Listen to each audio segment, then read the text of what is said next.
Saudi Arabia, Jeddah, another win for Oscar. More whining from Max and Red Bull. But overall, good weekend. Fun race, at least at the start. You ready to go, son? Yep, ready to go.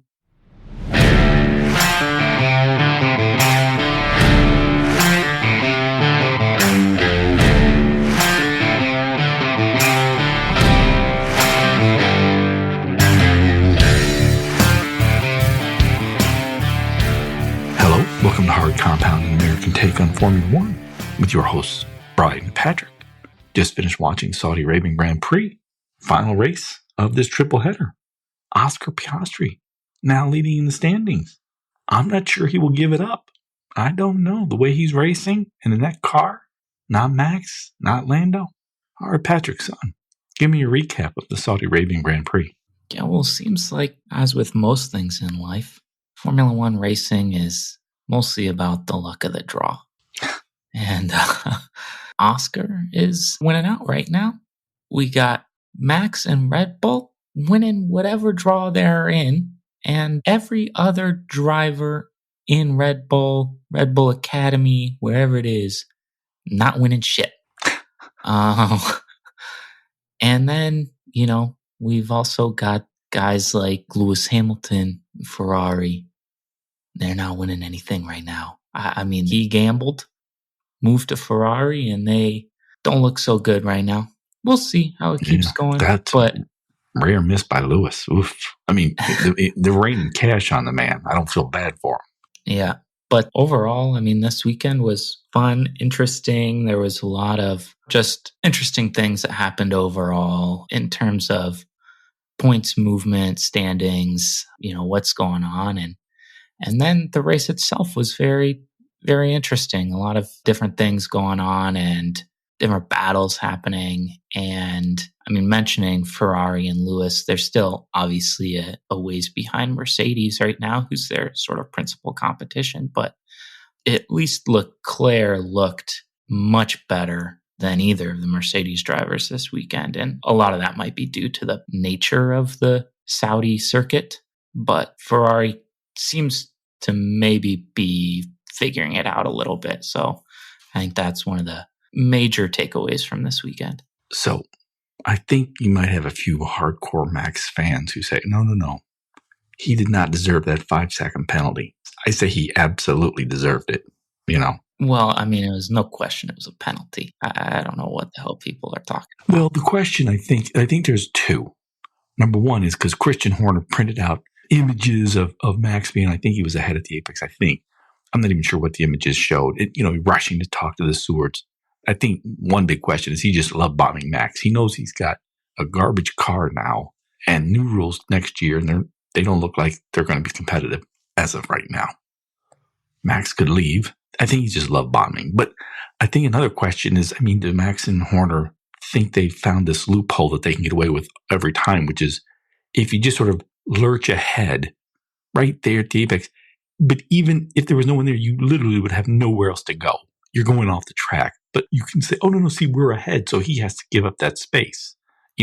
Lando might back off. Maybe Charles might back off. Maybe even Lewis at this point might back off. But Oscar's like, I'm not backing off. You don't own that corner. I think Max is basically trying to say, hey, I was able to lurch in that spot, even though the only next move is me going off track, unless you completely back off. Well, yeah, I guess to your point, like if Oscar isn't there at all, the line and speed that Max took, it was very obvious he was going off the track anyways. So to me, that's very clear. Like, okay, you don't have this corner. Right. You're never going to make this corner, regardless of where the other driver positions their car. They didn't push you off track. You push yourself off track. Right. So that was a very obvious penalty. The point of contention is how lenient it seemed overall.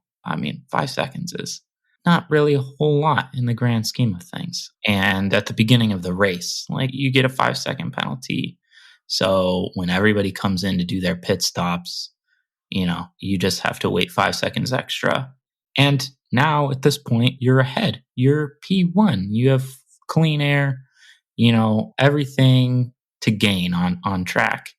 rather than maybe being stuck behind somebody or graining your tires faster or whatever, right? It's just, it's a horrible miscarriage of justice, I think, in terms of what the penalty actually was. Yeah, I think all the Christian Horner love bombing of Max and rushing to the stewards with all his bogus evidence kind of misdirects us. I think you're on the right track there, which is, look, this is an obvious penalty. We know why he's doing it.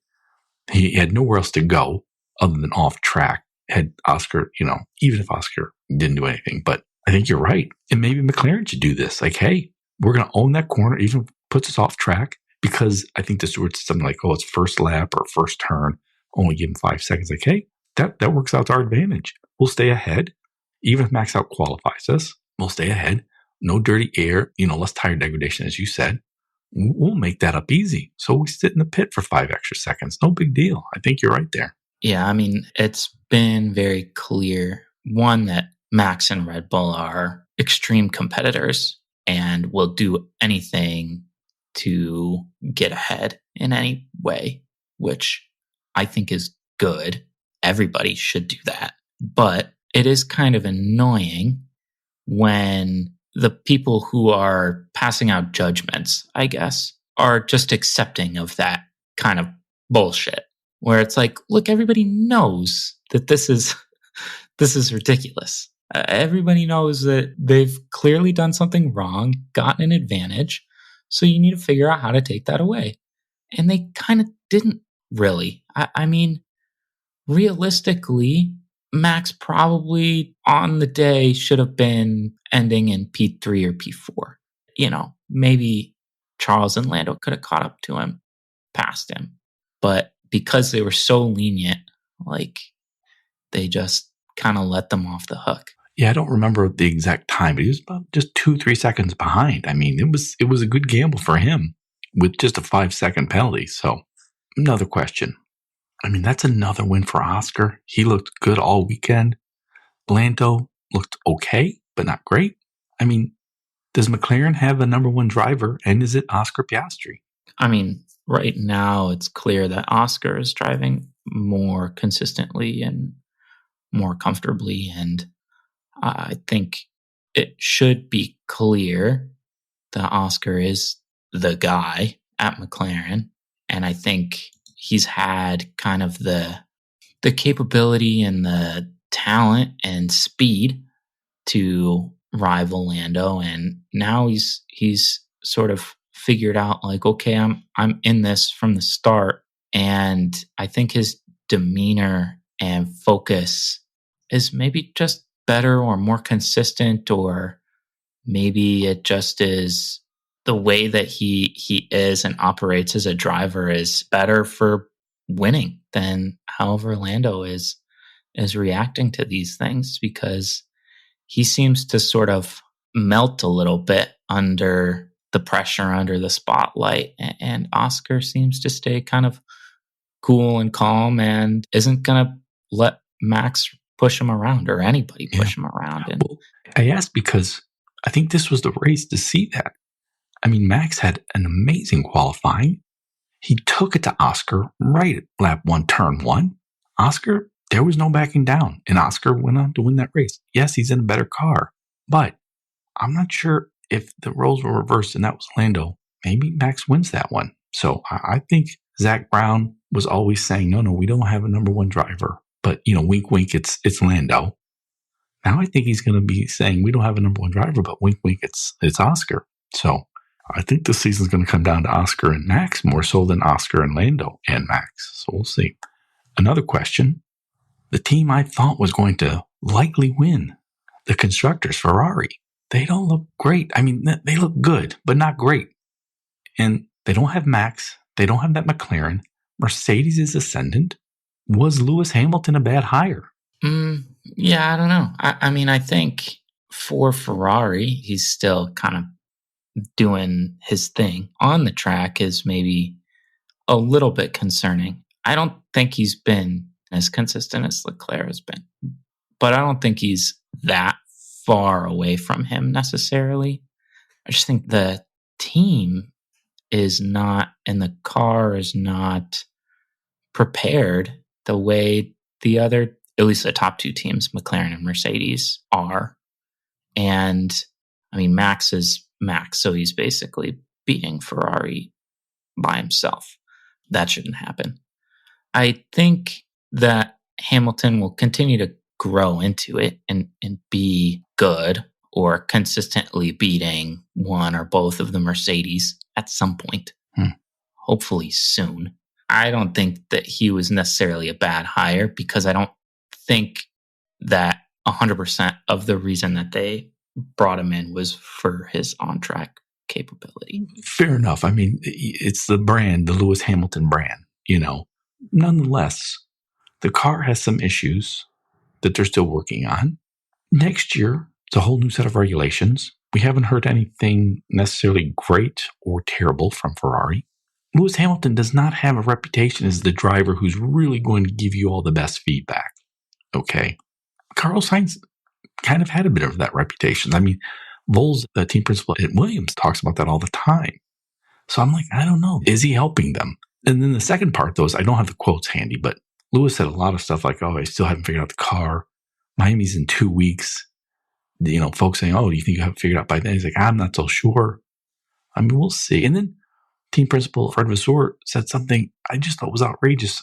I wish I had the quote here with me, but it was like, comparing the differential between Charles and Lewis was like, well, then Oscar and Max had the same differential, for example, But I'm like, well, they're in different cars, I mean, Lewis and Charles would be a lot closer together, I think. So I don't know.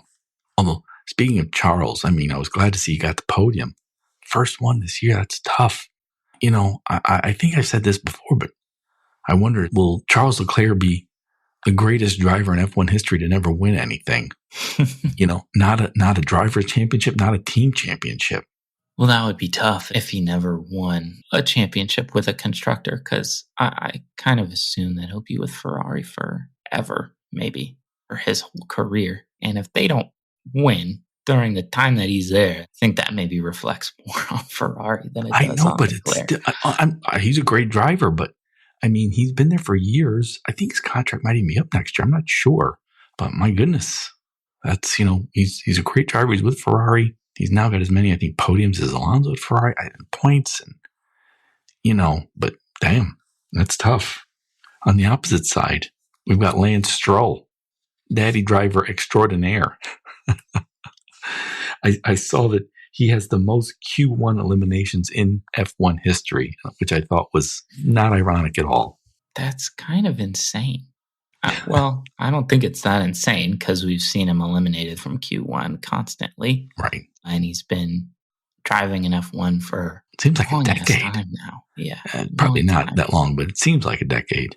But with Williams for those first years, then when his dad, because his dad was, sponsoring him at Williams, and then Lawrence Stroll now bought the Aston Martin team, which is regressing. The car is regressing, which you hate to see. Like the final 2 years of a set of regulations, the car is getting worse and worse. That's not good. Yeah, that seems not great. And it's pretty clear that Alonso is annoyed and frustrated with that team and that car. And he's just struggling to get into the points. I mean, that's no good. And I mean, yeah, Stroll can't even sniff the points. So yeah, I don't know what the heck is going on with that team, wrong with that team, but they got to figure it out because that team is spending so much money. They're constantly just spending and spending and spending and making negative progress. Right. I mean, last year, I think they finished fifth. So, you've got McLaren, Mercedes, Ferrari, Red Bull, then Aston. Then everybody else fighting for sixth and seventh, not everybody's, but you've got Haas, Williams, Renault, Alpine. But they just seem to be floundering. Just if Alonso wasn't on that team, I don't know, what they would be doing. So it's tough. Why don't you give me your top 5 drivers for Saudi Arabian Grand Prix? Okay, top 5. I think has to be kicked off with Oscar. Again, just another exceptional performance. I think in the McLaren, which clearly seems to be the best suited car for pretty much any track. This one was a little bit closer just because it was so fast. Lots of just kind of high speed straights, not a whole lot of turns. So Some of the other competition was a little bit closer, it seemed like, but he really had no issues at all. Whole weekend, I mean, qualifying, he was right there with Max pushing to the very end, ended up P2 and had a good battle with Max, ended up, passing him and eventually just sort of maintaining that lead and winning the race. There's not much more you can say about Oscar. He's been pretty much, it's been him and Max most consistently good this season. So I guess second on here, I would have Leclerc. Ferrari's got to get going and they got to be catching up to Mercedes. And he did a good job ensuring that he finished ahead of both of the Mercedes drivers. So that's what they need from him. Now they got to get Hamilton to finish ahead of one or both of those Mercedes drivers too. But Leclerc, I mean, not far off of Max. It was a good drive from him. So yeah, it was. It's good to see. And I've got Max, the other guy on the podium. I mean, he's just that good. Some of his gamesmanship can be annoying, but that's the sport and he plays it better than anybody. And, got his penalty. Maybe it was too lenient, but he ended up back on the podium again, single-handedly keeping himself in the Drivers' Championship conversation and Red Bull within striking distance, sort of, in the Constructors' Championship. So just another good race from him. Then I've got Carlos Sainz, finally sort of maybe starting to figure out that Williams, getting closer to Albon, out-qualified him again, and then actually finished the race this time and beat his teammate in the race. I mean, him and Albon just getting points every race, it seems like, for Williams. That is new. That's good to see. in this decade. So that's good. Well, and also I just think, given the sort of inherent advantages of the top teams, McLaren, Ferrari, Mercedes, Red Bull, the best you can almost do if you're not one of those teams is fifth. And that's where they're at right now. That's what they're fighting for. Mm-hmm. Mm-hmm. Yeah. Yeah. So Sainz there. And then I've got the guy in the final points paying position, Isaac Hadjar, to round out my top five. He just continues to be pretty impressive. I mean, I like him. I mean, he's driving aggressively, I think, but generally pretty composed. And I think he's been a really solid driver. A lot of these rookies are driving really well, and he's one of the bright spots. Yeah, and I don't want to make it based on one race, but, the Yuki Gasly crash this race took Yuki out of contention, but Yuki seems like he's slowly getting a handle on that Red Bull. Maybe he'll start getting into points consistently. But I don't know. What I've seen from Hadjar, I think you're right. I think next year, Red Bull's going to be looking who should be there alongside Max. I think it's going to be Hadjar, not Liam Lawson, not Yuki. So we'll see. But so you have Oscar, Charles Leclerc, Max Verstappen, Carlos Sainz, and Isaac Hadjar. I think that's a good list. If you look at the standings, Oscar's now the new number one, 99 points. His teammate Lando Norris, 89, 10 points behind. Max nipping at Lando's heels at 87. Then you got George Russell, 73. Then Charles Leclerc, distant fifth at 47. I heard that Mercedes expected to sign Russell to a 3-year deal, $30 million a year. That's nice money if you can get it. What do you think? Is he worth it? I mean, hard to say anybody's worth $30 million a year. But he has been really good this year to start this year. And frankly, he's been quite a solid driver at Mercedes. I haven't seen anything from him that suggests he could grind out a championship at Mercedes or for Mercedes. So that's kind of concerning, I guess. But he's been, I think, so far this season, the third best driver of anybody. Very consistent, fast, in a car that's, not quite as good as those McLarens. But I think Oscar, Max, and then Russell, I would put as my top three right now. So if you're going to go out and spend that kind of money on anybody, might as well be one of the top 3 drivers on the grid right now. So, yeah. Speaking of spending money and not being worth $30 million, I mean, there are rumors. We hear lots of rumors, but the rumors are that Lawrence Stroll is heavily, aggressively trying to get Max to join the team, a Honda engine. Similar rumors are that a Saudi concern is wanting to buy Aston, spend a fortune on it, and Max would get just some almost $1 billion deal, like close to $300 million a year, making him the highest paid athlete in the world. Now, I'm not saying Max is worth it, but he could get Aston in contention. A Saudi would have a great prize, to put it nicely, I suppose. Max Verstappen, world's best driver. That would help the Aston Martin stock valuation, the value of the company, I'll say. I don't know. Is Max worth $300 million a year or something stupid? I don't even know what $300 million is. So I guess if you've got $300 million to spend and that is what it takes to get the best driver to do his best on your team for you, then sure, go for it. I mean, if that's what you're willing to spend, then go for it. It seems like probably if you can spend that much on just your driver alone, you can spend up to the spending cap for development purposes as well. So, it's not like you're putting money towards a driver and not towards other things that also matter. So I think, yes, and maybe also no. I don't know.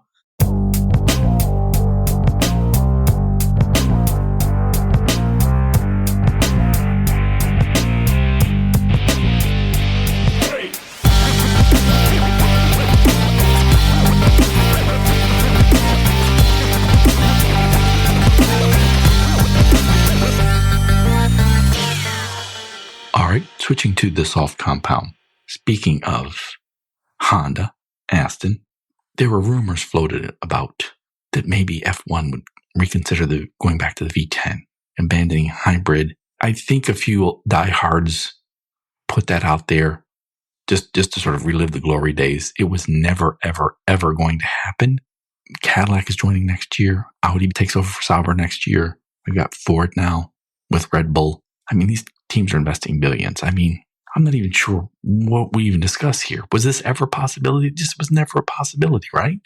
Not for 2026. I think a lot of these engine regulations now is look, or I should say power unit regulations. The basic components are sort of set. There's simply no way you can change from a V6 hybrid in 8 months to a V10, using biofuels. It's not going to happen. Right.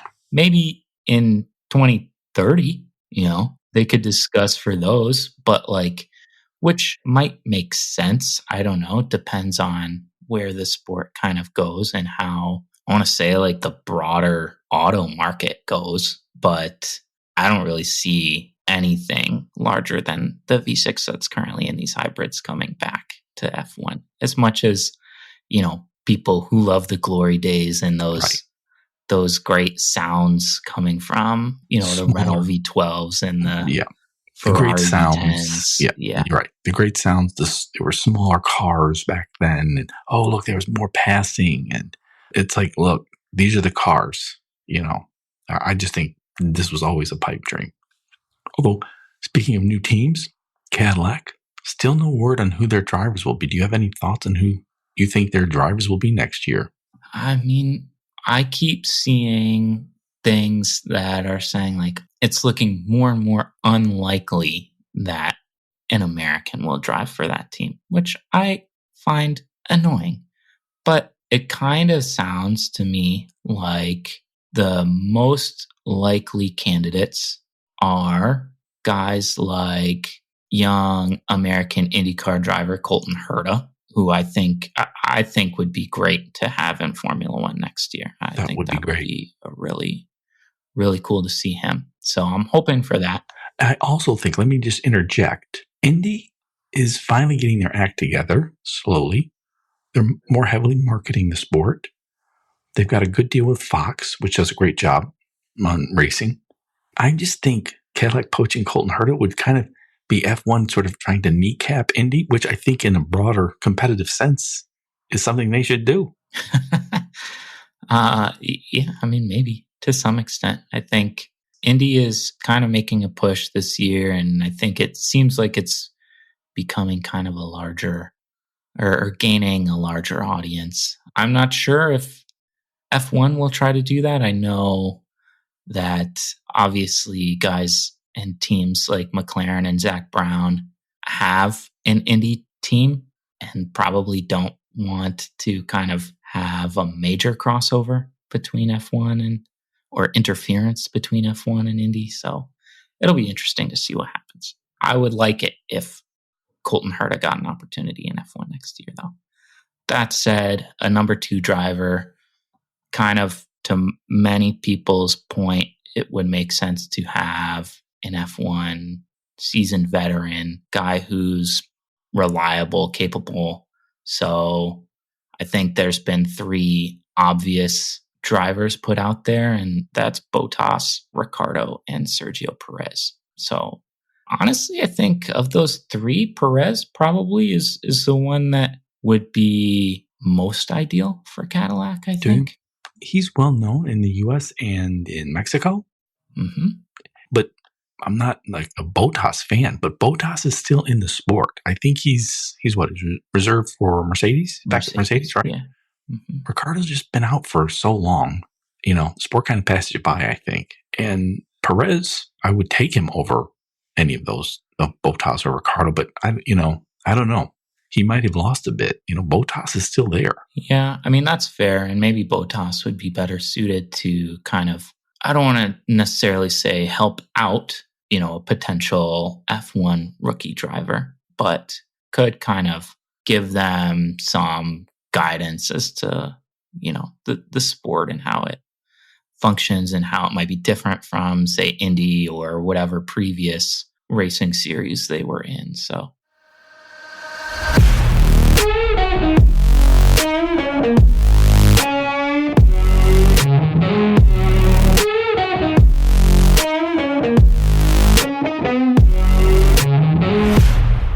Across the line, that's our segment where we pick the top 5 for the next race. The next race is in 2 weeks in Miami. If we get a driver in the top 5, we get a point. If we get him in the exact right spot, we get 3 points. Last year at Miami, that was a big deal because Max was on a tear. McLaren said, we're bringing upgrades to Miami. We're going to win. Boom. Lando Norris got the win. And they've been the ascendant team. They took the win in Miami. They ultimately won the Constructors. They're clearly ahead now this year. So I don't know. We'll see. But Miami put an end to Red Bull's domination last year. And I think the way McLaren is looking this year, and the way Oscar especially is driving, it's going to continue. What are the current standings of Across the Line, Patrick? Well, I'm just letting you have a nice early lead.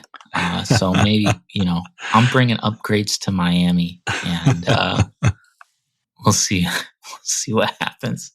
After the Saudi Arabian Grand Prix, you scored 5 points this week to my 2. Nice. So it's now, what is that, a 14-point gap, 25-11? Nice. Yeah. That's good. Tough. You're the Ferrari of this year's Across the Line. We expected more. Yeah, it has not been a good start to the season, but we'll see. 14 points is, can make that up in one weekend. You could, technically. All right, who goes first? I have first pick. Oh, okay. With my first pick, I'm going to take the guy on a heater right now. That's Oscar Piastri. Yeah, hard to argue with that one. However, McLaren is good. Lando won this last year. I think he's feeling a little wounded. I'm going with Lando Norris. See, I think that is necessary for Lando's season. If Oscar beats him in Miami, I think it's done. It's over.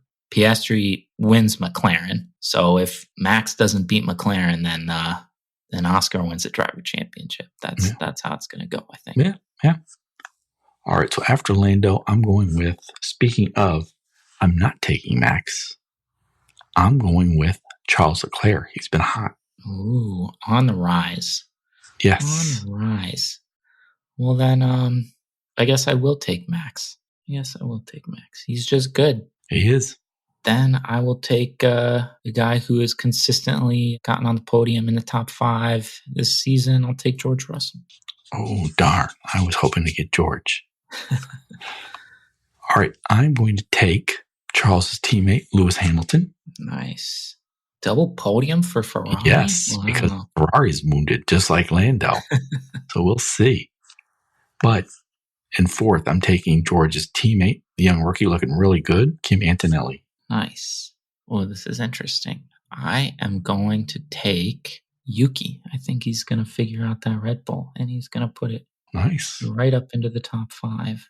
And then, in a surprise performance, his former teammate, the man he replaced at Red Bull, Liam Lawson, figures his shit out too. How about that? All right. Who I think got unfairly penalized this week. We didn't talk about that. But that's true. Max gets 5 seconds. He got 10. He got 10 for something that was like not even an infraction. I didn't understand that shit at all. Well, it's funny because, I've long called Max Verstappen the Michael Jordan of F1. He's just so dominant. He's so competitive. But that was also when it became patently obvious that the NBA had rules where it's like, the press, like, look, we're not calling. These fans showed up at Detroit. They showed up at Cleveland. They showed up at, LA. They're paying big money to see Michael Jordan. Michael Jordan does not get fouled out. Okay? Right. I don't care. He can punch everybody in the face. He's not getting fouled out. And you wonder, like, are there Max Verstappen rules, like the Michael Jordan rules, Okay. My 5th pick, no one took Carlos, right? Carlos is still on the board. Nobody took Carlos. Yeah. All right. Williams, Carlos. All right. So you have Oscar, Max, George, Yuki, and Liam. I have Lando, Charles, Lewis, Kimi, and Carlos. Nice.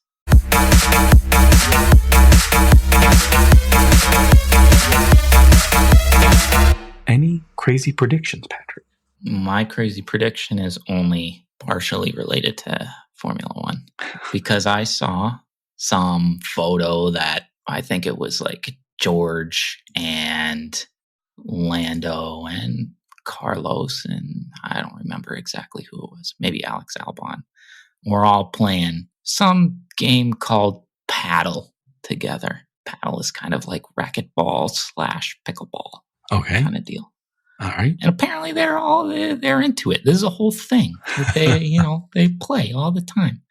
So my crazy prediction is that these guys are going to start their own paddle league, which will propel the paddle sport to new heights, far surpassing pickleball because it's more interesting and more fun and not for retirees. So interesting. There you go. I've never heard of this. I thought they were all playing pickleball. Turns out it wasn't pickleball.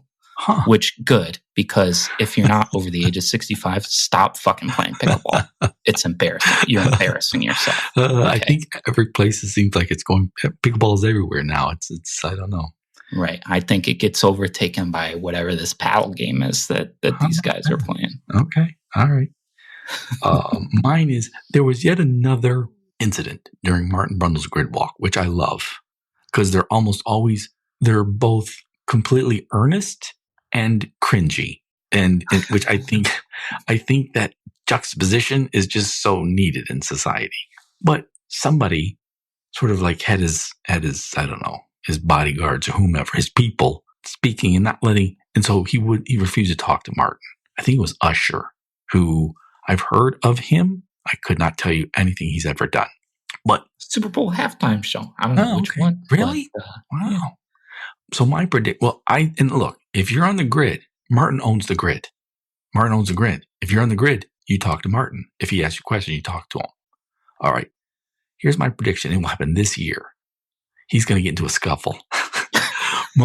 Somebody is going to simply refuse to talk to him, and his people are going to push Martin around, and Martin Brundle is not going to take that shit.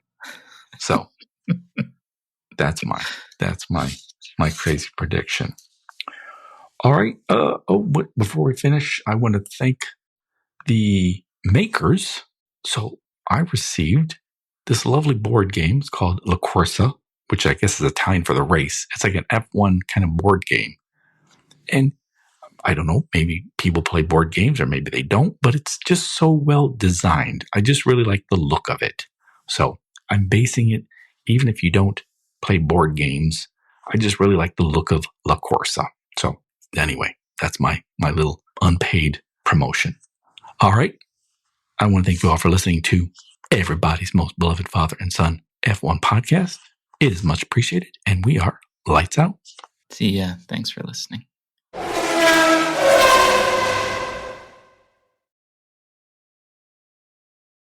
You just finished listening to Hard Compound, recorded in Ann Arbor, Michigan, and around the world.